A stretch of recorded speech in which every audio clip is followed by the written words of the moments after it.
Bonjour et bienvenue sur l'art de l'univers technologique. Aujourd'hui, on s'attaque à une compétence devenue indispensable.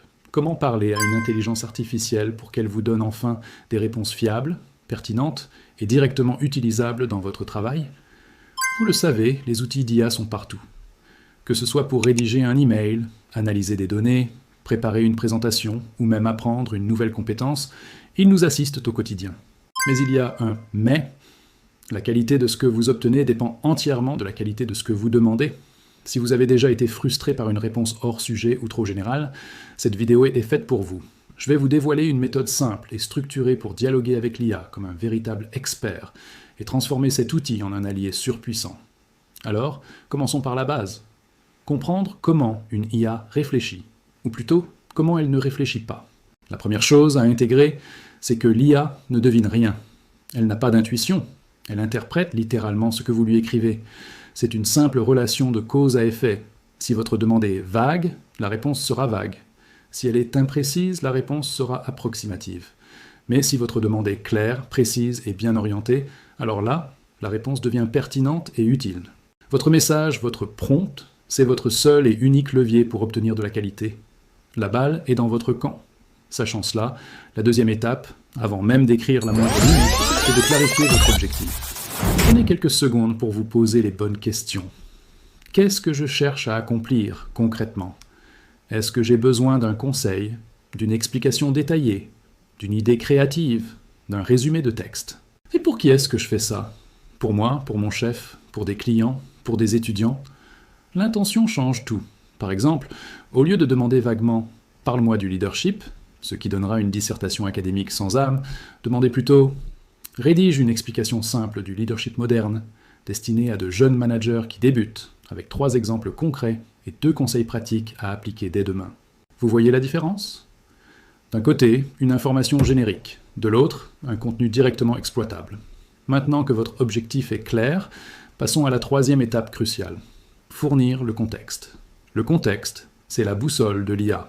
Sans lui, elle navigue à l'aveugle et risque de se tromper de direction. Le contexte permet d'orienter la réponse pour qu'elle soit parfaitement adaptée à votre situation. Pensez à toujours préciser quelques éléments. Dans quel domaine sommes-nous? Marketing, santé, éducation, développement web? Quelle est la situation précise? Est-ce pour préparer un examen, un projet client, une formation interne, une vidéo YouTube? Y a-t-il des contraintes spécifiques? Par exemple, une limite de temps, de longueur, un niveau de langage particulier à respecter. Un exemple tout simple. Explique-moi ce concept pour une présentation de 5 minutes devant des étudiants en BTS Commerce. Avec cette seule phrase, l'IA sait qu'elle doit être concise, pédagogique et orientée business. Une fois l'objectif et le contexte posés, il est temps de définir le format de sortie. C'est la 4e étape. Ne laissez pas l'IA décider pour vous de la forme que prendra la réponse. Soyez directif. Dites-lui exactement ce que vous attendez. Voulez-vous un plan détaillé en plusieurs parties? Un script vidéo prêt à être tourné? Un article de blog optimisé pour le SEO?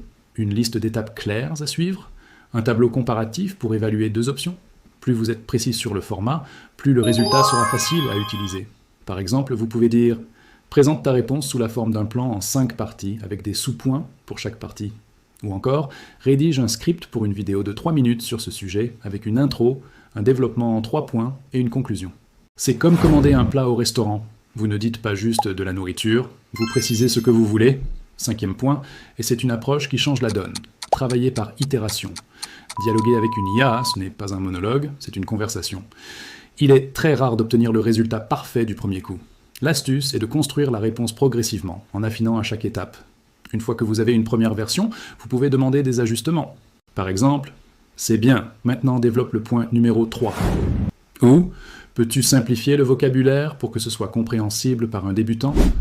Vous pouvez aussi demander « Rends le ton plus professionnel et formel. » Ou même « Ajoute des exemples concrets issus du contexte africain. » L'idée n'est pas de viser la perfection immédiate, mais l'amélioration continue. C'est un échange, un vrai travail collaboratif. Maintenant, un point de vigilance essentiel, le 6e, restez toujours conscient des limites de l'IA et des questions éthiques. C'est un outil extraordinairement puissant, mais ce n'est qu'un outil. Premièrement, elle peut se tromper. Elle peut inventer des faits, ce qu'on appelle des hallucinations. Vérifiez toujours les informations importantes. Deuxièmement, ces connaissances ne sont pas toujours à jour. La plupart des modèles ont une date limite de connaissance, donc pour les actualités très récentes, soyez prudents.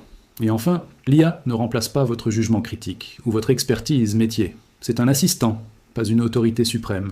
Et bien sûr, une règle d'or absolue. Ne partagez jamais d'informations sensibles, pas de données personnelles, pas d'informations bancaires, pas de documents d'entreprise confidentiels. La sécurité et la confidentialité avant tout.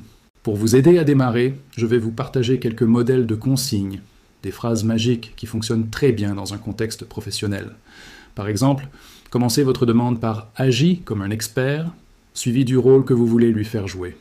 Agis comme un formateur en informatique et explique-moi pas à pas comment faire. Ou agis comme un conseiller financier et analyse ces 2 options d'investissement. Vous pouvez aussi guider le style, adapte ta réponse à un public non spécialiste. Ou fournis des exemples pratiques applicables immédiatement. Une de mes préférées, c'est « pose-moi des questions si des informations te manquent pour me donner la meilleure réponse possible ». Ça transforme l'IA en un véritable partenaire proactif. Pour résumer, bien communiquer avec une intelligence artificielle repose sur 4 piliers. Premièrement, clarifiez votre objectif avant toute chose. Deuxièmement, donnez un maximum de contexte pour orienter la réponse. Troisièmement, définir précisément le format de sortie que vous attendez. Et quatrièmement, améliorer la réponse par itérations successives, comme dans une conversation. En appliquant cette méthode, vous allez voir, l'IA cessera d'être un simple moteur de recherche amélioré pour devenir un véritable partenaire de travail, un assistant personnel qui vous fera gagner un temps précieux et décuplera votre productivité. Voilà, j'espère que ces conseils vous seront utiles. Si cette vidéo vous a plu et que vous avez appris quelque chose, ce serait génial de votre part de laisser un like, de vous abonner à la chaîne L'Art de l'Univers Technologique pour ne rien manquer, et surtout de partager cette vidéo avec quelqu'un que ça pourrait aider. On se retrouve très bientôt pour une nouvelle exploration du monde du numérique. D'ici là, prenez soin de vous. Bye!